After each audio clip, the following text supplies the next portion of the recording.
Mix by DJ Milan Chowk छरापटी।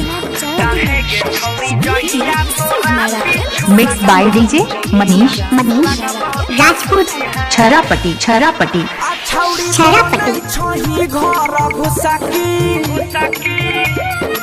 देखिए चलबै छी हमरा पटु सकी छौरी बनै छही घर घुसकी आकिए चलबै छी हमरा पटु सकी। Mix by DJ Milan Chowk छरापटी। तहे गे छौरी जहिया तोरा पीछू लगबो त बुझी है लाके भाग जइबो। तहे गे छौरी जहिया तोरा पीछू लगबो त बुझी है लाके भाग जइबो।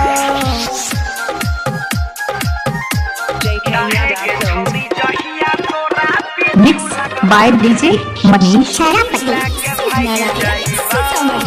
Mix by DJ Milan Chowk Chharapati. छौरी हमरा किए पागलाबै छी सुती अखिया त सपनों में आबै छी गे छौरी हमरा किए पागलाबै छी सुती अखिया त सपनों में आबै छी।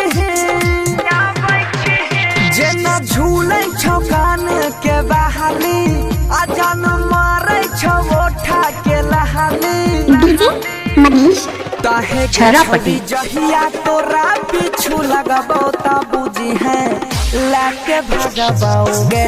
तहे गे छौरी जहिया तोरा पीछू लगबो त बुझी है लाके भाग जइबो। Mix by DJ Manish Chharapati छरापटी।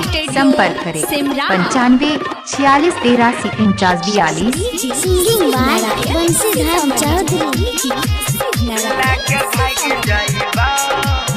देखी चेहरा नजरिया में बसल छी गे छौरी दिलवा में हमारा तू धसल छी गे।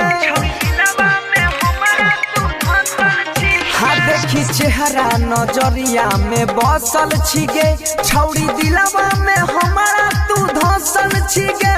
Mix by DJ Milan Chowk छरापटी। छही कुमारे ते छोरी अपन सीधर से रिश्ता ले जोहरे। तहे गे छौरी जहिया तोरा पीछू लगबो त बुझी है लाके भाग जइबो।